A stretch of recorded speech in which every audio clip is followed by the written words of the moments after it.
There aren't many basketball stars who step off the bench and directly into the dictionary, but that's what happened last season when a third-string guard for the New York Knicks named Jeremy Lin spawned something so new, so crazy, so outside the realm of rational explanation that it demanded its own word, Linsanity.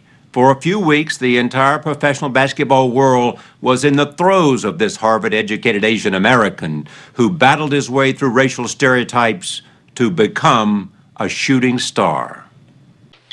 The story will continue in a moment.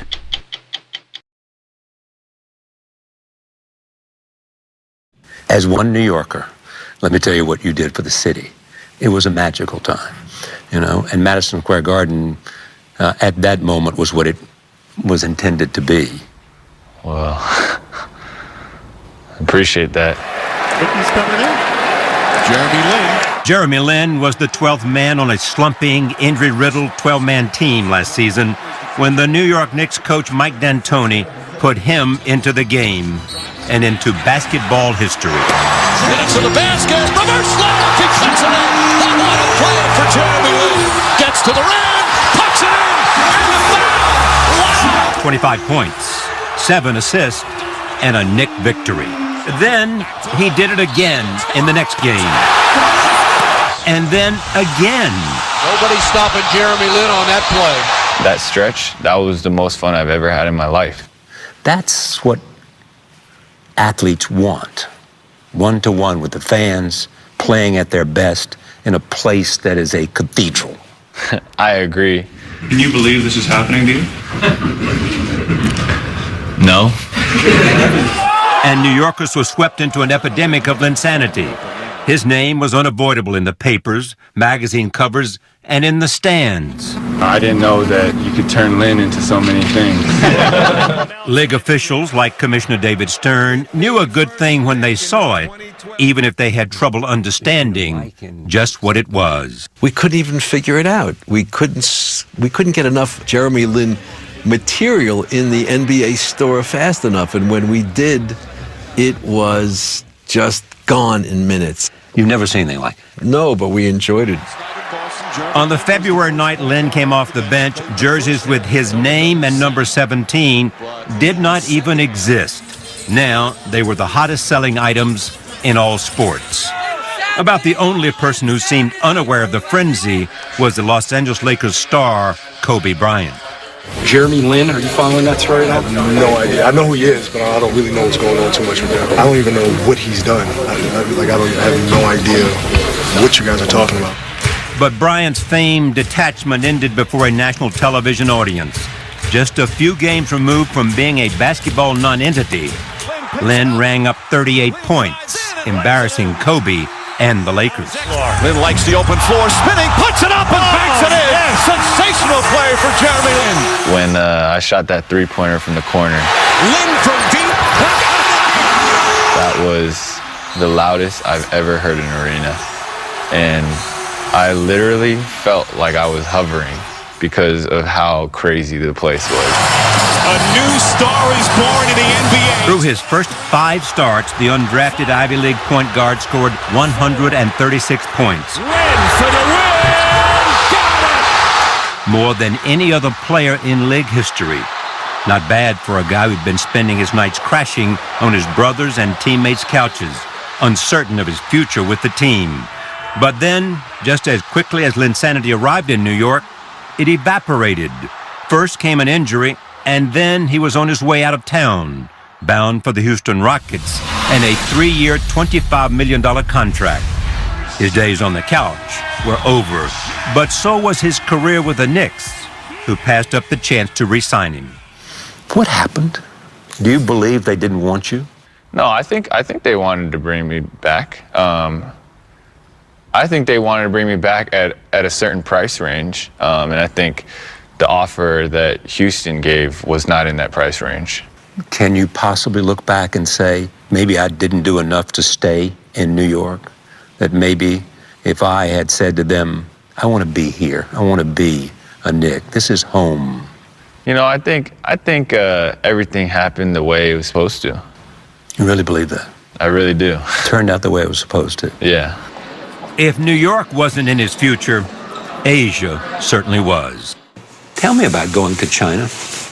I mean, after everything that had happened, the explosion of Linsanity. In my mind, I figured I'm going to show up to some events and there's going to be a lot of fans there, right. And they're going to want to take pictures. And that's it. Then they'll let me go home and I'll be fine back at the hotel. Yeah, but like I knew it was going to be like intense, but it was probably like 5 times crazier than I thought it was going to be. When Jeremy Lin arrived for a series of appearances in China and Taiwan last summer, he was greeted as if he were all 4 Beatles on a reunion tour. Explain to me what you think it is that people in Asia, because of the intensity there and because of the role model you are. Nobody's seen anything like this. Yeah, I mean, I think like, I'm Asian just like they are. That's the biggest thing. I'm also like their size in a lot of ways, in terms of height and weight and position. Lin's popularity in Asia could not have come at a better time for NBA Commissioner David Stern, who has hopes of turning his league into a global brand. When you look at your interest in basketball being an international sport, does this give some velocity? You mean you think that because China has 1.2 billion or 1.3 billion people, and half of them under the age of 25, and many of them bouncing basketballs? Yes. Walk into the playgrounds in Shanghai and Beijing, and you see youngsters who are shorter, shaking and baking and having attitude, and Jeremy Lin is going to inspire all of them. But it's not only the gospel of basketball that Jeremy Lin wanted spread in Asia. There was also the gospel of Matthew and Mark, Luke, and John. I want to encourage you guys to share the good news of Jesus Christ with everybody. During the Taiwan leg of his China tour, Lin shared his evangelical Christian faith, not only with an arena full of the faithful, but with hundreds of churches through a live telecast of his message. How did you come to religion? I was born and raised in the church. God was supernaturally using me on the court. It gives me purpose for, what I do, and gives me guidance on how to live my life and what kind of person that I want to strive to become. And it helps you now deal with insanity. Yeah, I think. God says, don't let it go to your head. I mean, that's one thing. There's a lot of temptations. There's a lot of different things that are going on, and there's just too many ways in which faith plays a part in the grand scheme of things. He's deeply religious. And we like that. Jeremy's parents, Shirley and Jiming, immigrated to the United States from Taiwan in the 1970s. Both engineers, they raised their 3 American-born sons, Josh, Jeremy, and Joseph, in Palo Alto, California. Education was the top priority in the Lin household. Turn it off, Daddy. But Dad's fascination with the NBA infected Jeremy, and soon he was asking his parents if he could give up piano lessons to focus on basketball.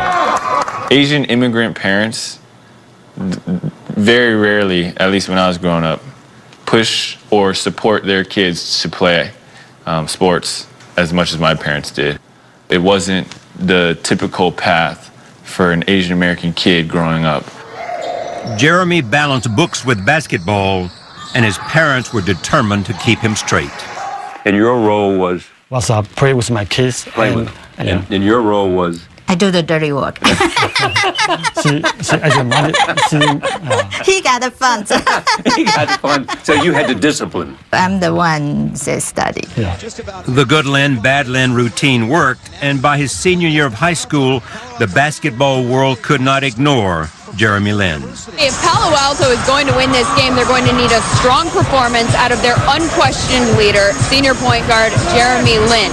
How good were you in high school? I would say I was decent. Decent? Weren't you the best player in California? Well, I got that award. Doesn't mean I was best player. I think that had a lot to do with my team's success. He was named California Player of the Year, and he could pass and shoot. Plus, he was incredibly fast. But when it came time to look at colleges, not a single Division I program came calling with a scholarship. Not one Pac-10 team? No. Not UCLA, not Stanford, your hometown? No. What do you think they didn't see? Well, I think the obvious thing is, in my mind, is that I was Asian American, which, you know, is a whole different issue. But that's, I think that was a barrier. When you say because you're an Asian American, what is that? But there's nothing about being Asian American that doesn't give you the ability to play basketball. Yeah, I mean, it's just, I mean, it's a stereotype. Stereotypes are nothing new for Lin. Growing up, he was often the only Asian player on his teams and frequently heard racial slurs from opponents on the court. What would they say? What kind of things? Pretty much anything you could think of, from stereotypical, you know, Asian food. Yeah. You know, making fun of my complexion, my skin color, or, you know, the way Asians look. Pretty much everything. Lin believes that if he were black or white, he would have had multiple scholarship offers, including one from his hometown's Stanford University. But Stanford's offer was for a walk-on opportunity, while Harvard, like all Ivy League schools, could not offer a sports scholarship. It did offer a place on the team. Were you happy that he went to Harvard? Oh, we love it. So better there than go to a big basketball school. Yeah, I think so. How about him, though? But because he loved basketball. Harvard offered him to be in the team. Yeah. So I think that would be a good choice. Other than that, Harvard also had better academic than Stanford. Yeah, and then they're both pretty good. Both pretty good, yes. But even in Ivy-covered Cambridge, some things hadn't changed. They'd even gotten worse. You know, college environment usually very hostile. So he got a lot of name calling, things like that during the game. Bad names? Bad names, like a racist. I think first you heard it make you uncomfortable. It's like, wow, you know, where's that come from? But then later on he got more, you know, mature. I mean, there are times when people say stuff and I just laugh. You know, all I do is laugh and move on and just not say anything, and just forget about it. It made me a stronger person. It didn't get you down. It did, but now it doesn't really bother me anymore. What did bother him was that after leading the Harvard team in scoring, rebounding, assists, and steals, not one NBA team drafted him. Do you think there was ever any discrimination against him because he was an Asian American? I think in the rawest sense, the answer to that is yes. In terms of looking at somebody who comes out of, I don't know whether he was discriminated against because he was at Harvard, yes, or because he was Asian. In other words, it's a kind of prejudgment about him that he can't be that good because he doesn't have the same background as others. Correct. In Houston, the Rockets and their fans have embraced Jeremy Lin. He has settled in as an above-average NBA guard and the face of his franchise, complete with endorsement deals for sneakers and Swedish sedans. He's even made a documentary about himself. And on the Rockets' first trip to New York earlier this season, Knicks fans showed their appreciation for his brief moment in the stratosphere. And guard at 6'3" from Harvard, number 7, Jeremy Lin.